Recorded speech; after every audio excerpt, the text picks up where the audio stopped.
सच्चिन भावेण तुम्हें को कहणो, सच्चे भावेण तुम्हें को कहणो। नमो तु गुरुवरम, नमो तु गुरुवरम, नमो तु गुरुवरम, नमो तु गुरुवरम। को कहे दी मुनिवरो सुनन्तिनो, को कहे दी मुनिवरो सुनन्तिनो। सच्चिन भावेण तुम्हें सुनावहनो, सच्चे भावेण तुम्हें सुनावहनो। नमो तु गुरुवरम, नमो तु गुरुवरम, नमो तु गुरुवरम। बोलिए पंच परमेष्टि भगवान की, भगवान महावीर स्वामी की, परम पूज आचार्य गुरुवर श्री विद्यासागर जी महाराज के, परम पूज आचार्य श्री समय सागर जी महाराज की, अहिंसा परमो धर्म की। अपने जीवन को सुखी बनाना है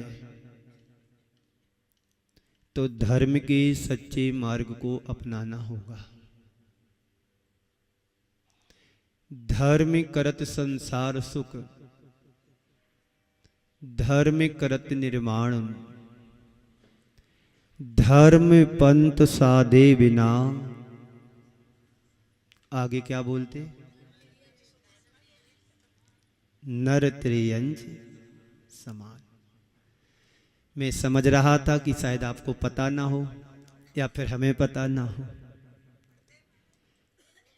धर्म करत संसार सुख, धर्म करत निर्वाण, और धर्म पंथ साधे बिना नर त्रियंच समान। धर्म के अभाव में हमारे जीवन का कोई महत्व नहीं है। धर्म यदि हमारे जीवन में है तो जीवन का हमारा कल्याण सुनिश्चित है। सबसे पहली आवश्यकता है पाप वृत्ति से दूर हटना। जब तक पापात्मक वृत्ति से हम जुड़े रहेंगे तब तक धर्म सच्चे अर्थों में कर ही नहीं पाएंगे और हम धर्म का लाभ भी नहीं ले पाएंगे। धर्म का लाभ वही ले पाता है जो पाप से दूर रहता है। यदि तुम्हारा बर्तन गंदा हो और उसमें दूध रखा जाए तो क्या होगा? पीके जैन साहब, पात्र गंदा हो और दूध रखा जाए तो दूध फटेगा कि रहेगा? आप प्रवचन सुनेंगे तो कल पूछेंगे क्या बोला था, तो आप बता पाएंगे। पात्र को साफ रखना है, उसी तरह से जीवन को भी साफ रखना है। जीवन साफ होगा, जीवन का निहाल होगा, और जीवन में पाप रहेगा, जीवन का कभी कल्याण होने वाला नहीं है। आप क्या चाहते हो? पाप को साफ करना कि पाप को जोड़ना? बोलो महानुभाव, बोलो। मैंने क्या पूछा? आप क्या चाहते हो? धर्म की पाप, पुण्य की पाप, धर्म की अधर्म, सुख की दुख, लाभ की हानि तय तुम्हें करना है। लाभ चाहिए कि नुकसान, पुण्य चाहिए कि पाप, सुख चाहिए या दुख? क्या चाहते हैं आप लोग? जय त्रिभुवन में जीव अनंत। इको कम करो। इको तब दिया जाता है जब कोई भजन अच्छे से गाना पड़ता है प्रवचन में आवाज फ्री हल्का सा डाल दो ताकि वो खिंचाओ ना। ये भी एक टेंशन है, इंटेंशन और टेंशन, और फिर बाद में अटेंशन। प्लीज ट्रेन आने वाली है, सावधान हो जाए। तो मैं क्या बोल रहा था, पुण्य चाहते कि पाप। सबसे बड़ी विचित्रता आप लोगों के जीवन में है, चाहते तो पुण्य को हो और साथ पाप का देते। सही है कि गलत, बोलो जरा।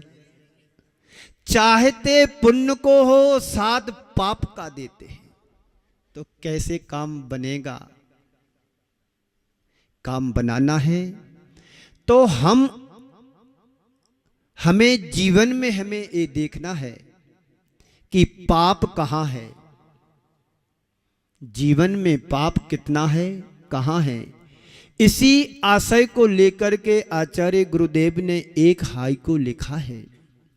लिखे तो बहुत सारे हैं, लेकिन आज के संदर्भ में जो विषय में ले जाना चाह रहा हूं उसमें पाप से जुड़ी हुई बात को मैं आप सबके सामने एक हाइकू के माध्यम से रख रहा हूं। गुरुदेव कह रहे हैं,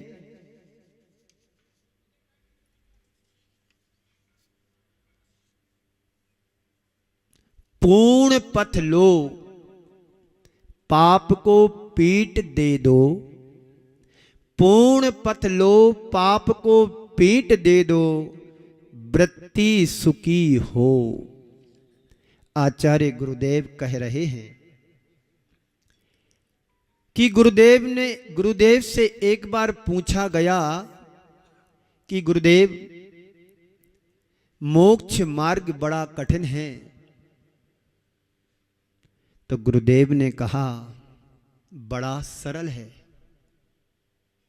किसी ने पूछा, आचार्य श्री गुरुदेव, मोक्ष मार्ग बड़ा कठिन है। शायद आप लोगों को भी कठिन लग रहा होगा कि एक बार भोजन लेना, जैसा मिले वैसा लेना, जो दे दिया उतना ले लिया, जब दिया तब ले लिया, जितना दिया उतना ले लिया। ठंडा दिया तो ठीक, गर्म आया तो ठीक, अनुकूल आया तो ठीक, प्रतिकूल आया तो ठीक। पैदल चलना, बिना जूते चप्पल के चलना, सर्दी गर्मी बरसात के दिनों को झेलना, और तो ठीक दूर की बात है, और समाज के लोगों की बातों को भी झेलना। दर्शन करने कब आते हैं, दर्शन करने कम आते हैं, लेकिन देखने जरूर आते कि महाराज क्या कर रहे हैं। बड़ा कठिन है मोक्ष मार्ग, पर हमारे गुरुदेव कह रहे हैं बड़ा सरल है। पूछा कैसे, तो गुरुदेव कहते हैं, जिधर तुम्हारा मोह है उधर तुम पीठ कर लो, और जिधर पीठ है उधर मुख कर लो। बड़ा सरल है मोक्ष मार्ग। और फिर जिधर पीठ है उधर मुंह कर लो, रास्ता बदल जाएगा। समझ में कुछ आ रहा है कि नहीं। अभी आपका मुख किधर है, संसार की तरफ। और गुरुदेव कह रहे हैं तुम्हारा मुख संसार की तरफ है। संसार से हटा करके दीवाल की तरफ मुख कर लोगे, रास्ता सरल हो जाएगा, जीवन सरल बन जाएगा। आप कभी मांगी तुंगी गए? मैं आपको मांगी तुंगी ले जाना चाह रहा हूं। 1 मिनट के लिए आंख बंद करो सभी जन अपनी अपनी। जो मांगी तुंगी गया हो, वहां पर बलराम जो मुनि अवस्था में थे, इतने सुंदर थे, कामदेव की तरह उनका रूप था। जिस रास्ते से वो कामदेव रूप मुनिराज निकल जाते थे बलराम, तो लोग उनको देखने के लिए पागल हो जाते थे। ऐसा कहा जाता है, वो पढ़ने भी मेरे लिए आया है, कि वो जहां से निकलते थे महिलाएं देख करके पागल हो जाती थी। यदि कोई महिला पानी भरने के लिए जा रही है तो बच्चे को रस्सी में फंसा करके कुएं में डालती थी, गगरा कलश को फंसाने की जगह इतने बेहोश हो जाते थे उन बलराम को देखने के लिए। तो इसीलिए उनने सोचा यदि मेरे इस रूप से यदि ऐसा होता है तो इस रूप के लिए धिक्कार है। अब मुझे संसार की तरफ नहीं देखना है, संसार से हट करके परमात्मा की तरफ ध्यान करना है। और वो मूर्ति ऐसी वहां पर बना दी मुनि अवस्था की कि पीठ तो संसार की तरफ किए हुए हैं और मुख अपना दीवाल की तरफ किए हुए, जो गए हो उन्होंने देखा होगा। तो सही बात बोलना, अभी तुम्हारी दृष्टि किधर है? संत कहते हैं अभी हमारी दृष्टि संसार और सांसारिकता की तरफ है। संत कहते हैं महानुभाव, जब तक तुम्हारी दृष्टि संसार के प्रति रहेगी, तरफ रहेगी, तो तुम मोक्ष मार्ग को प्राप्त नहीं कर पाओगे, ना कर सकोगे। जिस दिन तुम मुहे मोड़ लोगे मोक्ष मार्ग की तरफ, जीवन तुम्हारा धन्य हो जाएगा। आप चाहते हो कि हमारे जीवन का कल्याण हो। जितने यहां पर बैठे हैं 40-70 लोग तो बैठे लगभग यहां पर, इतने तो होंगे। तो मुझे लगता है ये सब मोक्ष मार्ग पर चलने वाले हैं। जिसे देव शास्त्र गुरु के प्रति यदि भाव होते हैं हृदय में कि मुझे गुरु के पास जाना है, गुरुदेव को आहार दान देना है, गुरुदेव की बैयावृत्ति करना है, तो ये तय मान करके चलना। उनके हृदय में सम्यक्त की अभिव्यक्ति हो रही है या हो चुकी है। वही व्यक्ति धर्म से जुड़ पाता है, वही व्यक्ति देव शास्त्र गुरु के प्रति समर्पित हो पाता है, जिसके हृदय में सम्यक्त की अभिव्यक्ति हो जाती है। सम्यक दर्शन वह वस्तु है जो हमारी दृष्टि को समीचीन बना देती है। आप लोग दृष्टि वाले तो हो गए हैं, पर अंदर की दृष्टि बदलने की जरूरत है, दृष्टिकोण को बदलने की जरूरत है। इन आंखों से तुम संसार को देख सकते हो, इन आंखों से संसार के पदार्थ और वस्तु और व्यक्ति को देख सकते हो, लेकिन अंतरंग को देखने के लिए हमें एक प्रज्ञा की चक्षु की जरूरत है। वो है सम्यक दर्शन, उसे बोलते समीचीन दृष्टि। जिस व्यक्ति के हृदय में घटित हो जाती है, वही व्यक्ति संसार में ना रह करके संसार से पार होने की व्यवस्था बना लेता है। आप लोग संसार से पार होना चाहते हैं तो धर्म रूपी नाव पर सवार होना पड़ेगा, और जब धर्म की नाव पर सवार होगे तो निश्चित एक दिन तुम संसार से तुम पार हो जाओगे।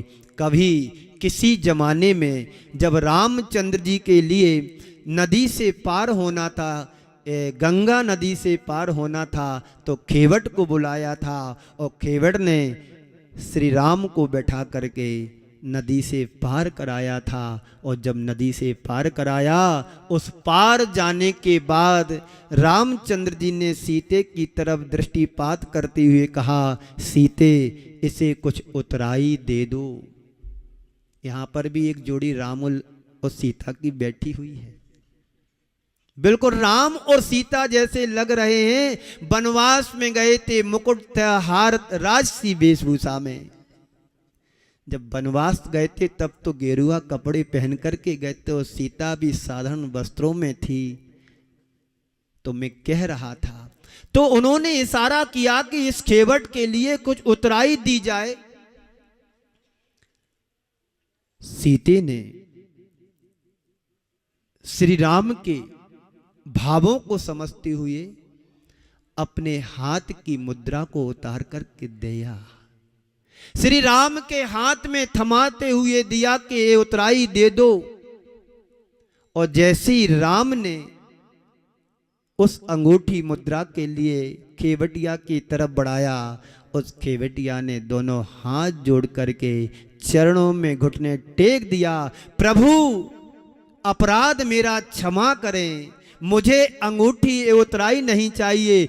जिस प्रकार से मैंने तुम्हें नदी से पार कराया, उसी विध उस विध मुझे इस संसार सागर से पार करा देना, और मुझे कुछ नहीं चाहिए। एक किसका प्रभाव? धर्म का प्रभाव। धर्म यदि हमारे जीवन में आ गया तो निश्चित मान करके चलना, ये आग की नदी तो पार होगी होगी, संसार सागर से भी एक दिन पार हो जाएंगे।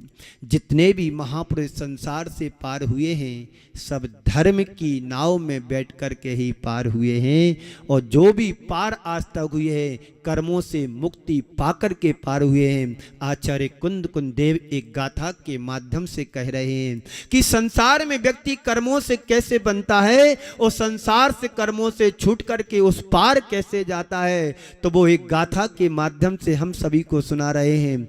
रत्तो बंददिकम्मम, रत्तो बंददिकम्मम, मुंचति जीवो विराग संपन्नो, ऐसो जिन उपदेशो तम्मा कम्मे सुमारजय। हे भव्य आत्मन, कर्मों से मुक्ति पाना चाहता है तो वीतरागता से जुड़ो। आज तक इस संसार में संसार से जो पार हुए हैं वो कर्मों से मुक्त होकर के हुए, वीतरागता के द्वारा कर्मों को मुक्त करके कर्मों का क्षय करके इस संसार से पार हो गए। और आज तक संसार में जो भटक रहे हैं, रुल रहे हैं, परेशान हो रहे हैं, वो कर्मों से बने हुए हैं।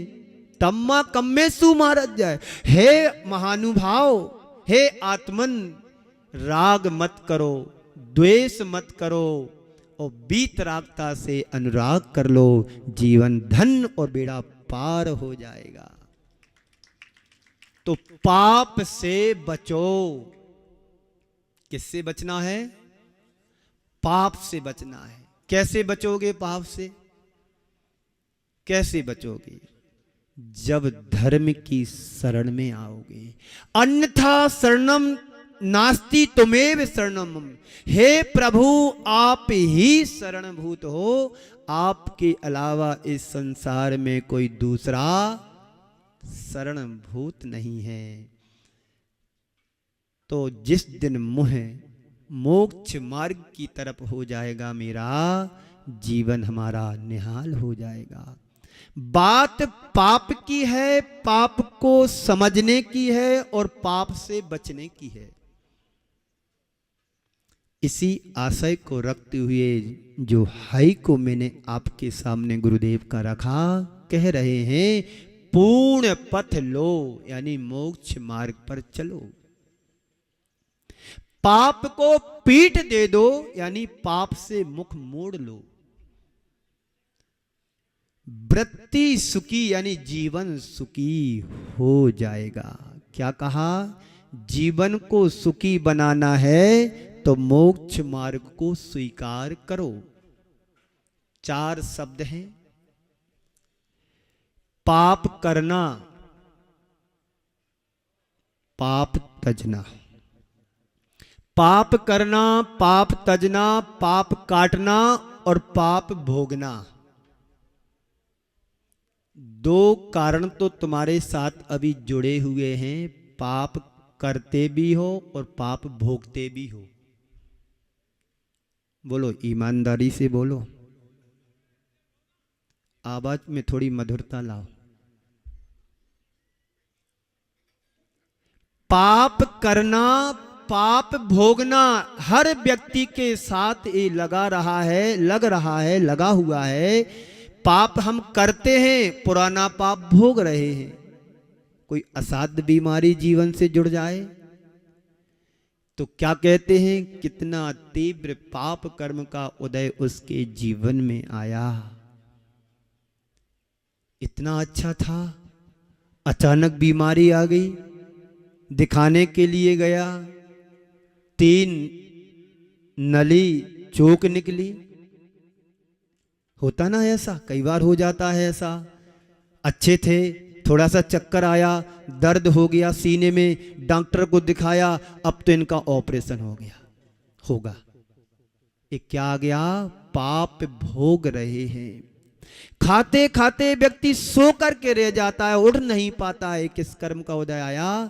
पाप कर्म का उदय आया। भरा पूरा परिवार छोड़ करके चला गया। पाप हम करते भी हैं और पाप भोग भी रहे हैं। तो पहले और आखिरी वाली दोनों बातें तुम्हारे जीवन से जुड़ी हुई हैं। क्या हो रहा है? पाप कर रहे हैं और पाप भोग भी रहे हैं। गुरुदेव कहते हैं जो करोगे सो भरोगे। जैसा फसल, जैसा बीज तुम जमीन पर बोगे तो उसी की फसल लहलहा करके आएगी। वही फसल तुम्हें काटना पड़ेगी। तो संत कहते हैं जैसे कर्म हम करेंगे उन कर्मों को भोगने के लिए हमें तैयार रहना पड़ेगा। तो गुरुदेव कह रहे हैं यदि तुम पाप चाहते हो और यदि पाप नहीं चाहते हो तो क्या करो? पाप की मशीन को बंद कर दो। पुण्य चाहते हो तो पाप की मशीन को बंद कर दो। तो जो कुछ भी आएगा सिर्फ पुण्य और पुण्य ही हमारे जीवन में आएगा।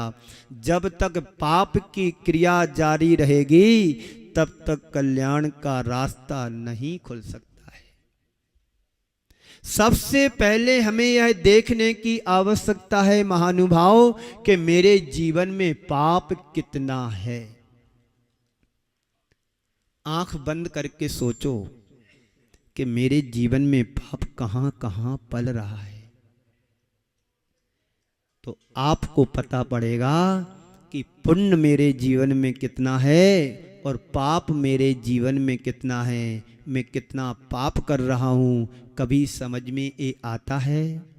24 घंटे में मन से, वचन से और शरीर से कितने प्रकार के पाप हो जाते हैं और कितना मैं पाप करता हूं ये समझ में हमारे लिए नहीं आता है। किसी ने बहुत अच्छी बात कही है, व्यक्ति पुण्य को चाहता है और पाप का साथ देता है तो कहां से पुण्य मिलेगा? हमें मिलेगा पुण्य क्या? बिल्कुल नहीं मिलेगा। आप लोग सीधे सीधे क्यों बैठे? थोड़े एक्टिव रहो। मुझे लग रहा है कि मैं सुनाता चला जा रहा हूं और आप सुनते चले जा रहे हैं। हाँ, तो बहुत कठिन है पाप से बचना और पुण्य की क्रिया से जुड़ना। हमारे कमेटी वाले ज्ञानेंद्र जी और प्रमोद कुमार जी जो भी नाम है और बाकी रोज आपको प्रेरित करते हैं कि पुण्यार्जक बनो, पुण्य की क्रिया के पुण्यार्जक बनो, पुण्य की क्रिया के। पर आप लोग बनते तो हो लेकिन लेट बनते हो। जागते तो हैं थोड़ा, सुबह थोड़ा लेट होता है। घर में दो चीजें होती हैं, एक लाइट होती है, एक ट्यूबलाइट होती है। एक लाइट होती है, पहले के जमाने में बल्ब आते थे ना, वो बजाज कंपनी के, एक बार स्विच ऑन करो तुरंत जल जाता था। और एक ट्यूबलाइट भी आती थी इतनी लंबी 2.5-3 फीट की, उसको जलाते समय आधा 1 मिनट लगता था, मिलाती थी फिर बाद में उठती थी।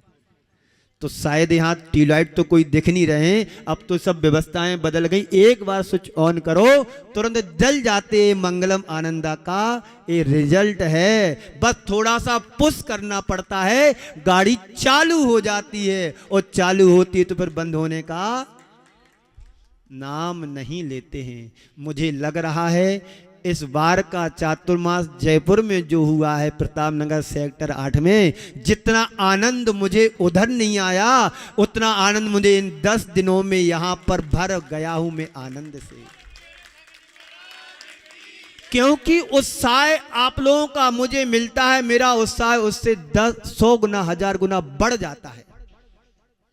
रिस्पॉन्स मिलना चाहिए। आपने कभी सम्मेलन देखा होगा ना, कवि सम्मेलन जो कवि आता है कवि कविता पढ़ने के लिए, यदि उसकी आपको तालियों का रिस्पॉन्स मिलता है तो उसकी कविता और बढ़ जाती है, उसका उत्साह और बढ़ जाता है। यही हाल साधु संतों का है। आपकी प्रेजेंटेशन अच्छी होगी तो संत अपने आप से खुल करके देता है तुम्हारे लिए। तुम 100 लोग मिलकर के मुझे देते हो, मैं अकेला सबकी भावनाओं के एब्जॉर्ब करके आपको ही लौटा देता हूं। आप 2 हाथ 1 हाथ से खाते हो, मैं 2 हाथ से खाता हूं। आप बार बार खाते हो फिर भी डिस्चार्ज हो जाते, मैं 1 बार खाता हूं और आप लोग इस मनोभाव से भर करके खिलाते हो। वो बैटरी 24 नहीं 72 घंटे तक फुल चार्ज रहती है, डिस्चार्ज होने का नाम ही नहीं लेती है। तो पाप से बचो, धर्म से जुड़ो। ये तभी होगा जब हमारे जीवन में धर्म अवतरित होगा। अभी हम धर्मी बन चुके हैं, धर्मात्मा बनना बाकी है। इसलिए धर्म करत संसार सुख, धर्म करत निर्माण। धर्म पंथ साधे बिना नर त्रियंच समान।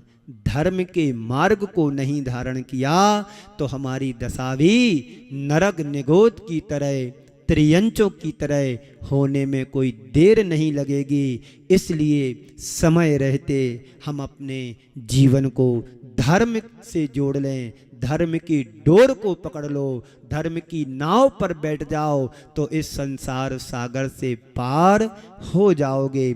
जन्म जन्मांतरों में जमे हुए कर्म को यदि काटना चाहते हो, कर्मों की निर्जरा करना चाहते हो तो धर्म और तपस्या के बिना नहीं हो सकती है। 2 प्रकार की निर्जरा हमारे जीवन में होती है, एक साविपाक निर्जरा, एक अविपाक निर्जरा। साविपाक निर्जरा वह है जो समय से कर्म झड़ते हैं और झड़ कर के फल दे कर के चले जाते हैं, उसमें तुम्हारा कोई पुरुषार्थ नहीं होता है, पुरुषार्थ अपेक्षित नहीं होता है। लेकिन जो अविपाक निर्जरा है, समय से पहले कर्मों को जो बुद्धि पूर्वक झड़ा देता है, त्याग और तपस्या करके, वही सच्ची निर्जरा मानी जाती है। बंधुओं, तो हम संसार में भटक रहे हैं, संसार में लुढ़ रहे हैं, संसार में घूम रहे हैं, तो पाप के कारण, कर्मों के कारण हम संसार में भटक रहे हैं। अब बहुत भटक लिया है जयपुर में, अब आगे चलना अजमेर। जयपुर घूम लिया, देख लिया। कहाते बुंदेलखंड में एक कहावत है, हड़िया में हाथ नहीं डाला जाता है, एक चावल को देख करके मालूम किया जाता है पूरी हड़िया पकी कि नहीं पकी। मुझे मंगलम को देख लिया, पूरा जयपुर बहुत अच्छा है। अब जयपुर देख लिया, अब आगे भी चलो, दूसरों को भी पानी देना चाहिए, दूसरों की फसल भी सूख रही होगी, वहां पर भी थोड़ा सा पानी धर्म का दे दिया जाए तो जीवों के अंदर थोड़ी सी जान आ जाए। बहुत अच्छा आप लोग लाभ ले रहे हैं, ये लाभ निरंतर लेते रहना है। साधु संत तो स्थायी नहीं रह सकते हैं, साधु संत कुछ दिनों और महीनों के होते हैं। बाकी शास्त्र और गुरु की बेदी बना है, शास्त्र और देव की बेदी बना करके हम स्थायी रूप से रख सकते हैं, पर गुरु के लिए हम थोड़े दिनों के लिए ही लाभ ले पाते हैं। लेकिन एक बात ध्यान रखना, थोड़े दिन का लाभ ही सही, लेकिन तुम्हारे पूरे वर्ष भर की बैटरी को चार्ज कर देते हैं। इतना लाभ आप लोग ले लेते हैं और कभी बीच में डिस्चार्ज भी होने लगती है, तो जो जिस गुरु से जुड़ा है उसके पास जाकर के आशीर्वाद ले लेते हैं, अपनी बैटरी को चार्ज कर लेते हैं। यहाँ पर बहुत सारे श्रावक आचार्य गुरुवर विद्यासागर जी के संग से जुड़े हुए हैं। मुझे जब खुशी होती है, जब हमारे संग का तुम नाम लेते हो, जय बोलते हो, तो मुझे लगता है कि अपना कोई मिल गया। अपना कोई मिल गया। जहां अपना कोई मिल जाता है, सारे दुख दर्द व्यक्ति भूल जाता है, आधा दुख दर्द उसका दूर हो जाता है। एक गुरुओं का आशीर्वाद है, आचार्य गुरुदेव की हम सभी के ऊपर परम अनुकंपा कृपा रही, नहीं तो हम भी आप जैसे कहीं पर बैठे होते, गोरख धंधे में फंसे होते। ऐसे गुरुओं का उपकार जीवन में कभी भुलाया नहीं जा सकता है। यदि आचार्य गुरुवर यहाँ पर नहीं आए होते राजस्थान, तो ये श्रवण संस्कृति भी हमें देखने को नहीं मिलती।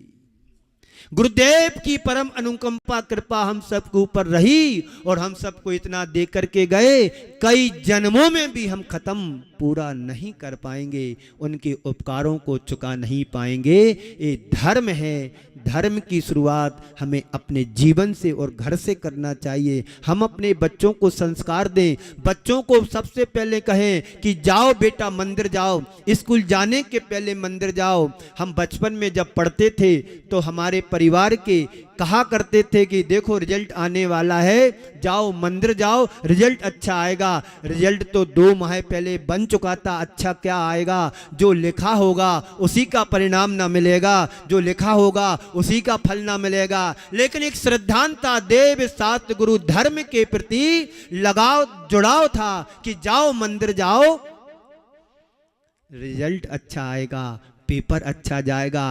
ये श्रद्धान क्यों?